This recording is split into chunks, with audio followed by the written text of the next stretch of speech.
Asal-usul nama Minangkabau pasti sering kan cerita soal kerbau yang menang adu tanduk. Tapi, tahukah kalian kalau sejarah suku yang hebat ini jauh lebih dalam dan lebih kompleks dari sekadar legenda adu kerbau? Yuk, kita mundur jauh ke belakang, ke masa ketika nama Minangkabau bahkan belum ada, sekitar abad ke-7 Masehi, di jantung Sumatera.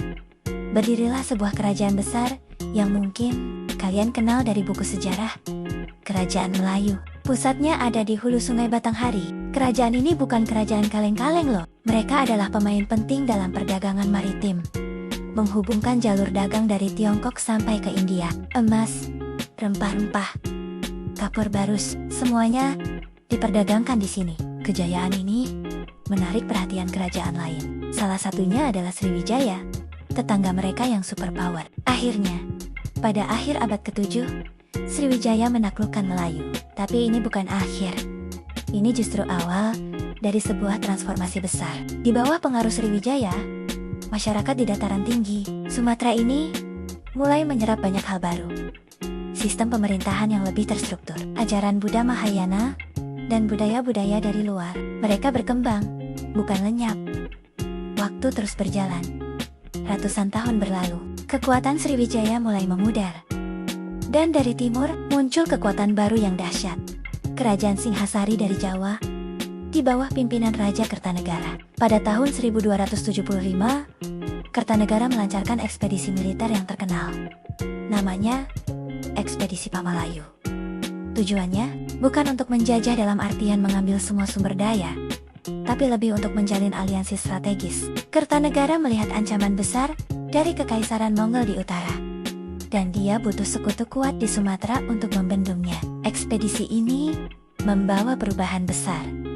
Pengaruh Jawa mulai masuk. Salah satu buktinya adalah Arca Amogapasa yang dikirim Kertanegara sebagai hadiah persahabatan. Arca ini ditempatkan di Dharmasraya, yang kemudian menjadi pusat kerajaan baru penerus Melayu. Dari sinilah benih-benih kerajaan baru mulai tumbuh. Dan disinilah titik baliknya. Di tengah pergolakan politik ini, seorang tokoh legendaris muncul. Namanya Adityawarman. Dia punya darah campuran.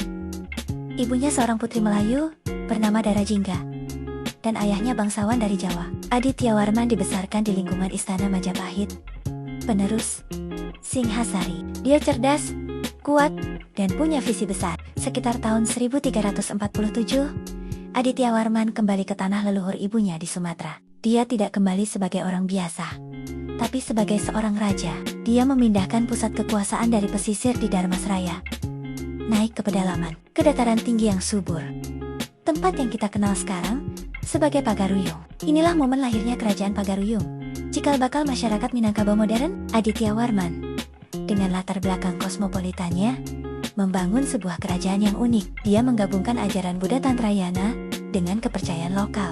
Dia memperkenalkan sistem pemerintahan baru. Di bawah kepemimpinannya, wilayah ini mencapai puncak kejayaan budaya dan politiknya. Lalu, dari mana nama Minangkabau muncul? Legenda adu kerbau tadi kemungkinan besar adalah sebuah alegori, sebuah cerita simbolis yang dibuat belakangan untuk menjelaskan sebuah peristiwa sejarah dengan cara yang mudah diingat. Menang kerbau mungkin melambangkan kemenangan diplomasi, atau strategi cerdik, atas kekuatan fisik, atau agresi militer, mungkin saat menghadapi invasi dari Jawa atau kerajaan lain.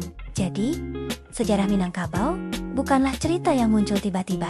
Ia adalah sebuah mozaik yang tersusun dari kepingan-kepingan peradaban besar. Dari kemegahan kerajaan Melayu, pengaruh Sriwijaya, aliansi strategis dengan Singhasari, hingga visi seorang raja berdarah campuran bernama Adityawarman. Sebuah perjalanan panjang yang membentuk salah satu suku paling berpengaruh dan unik di Nusantara. Luar biasa kan?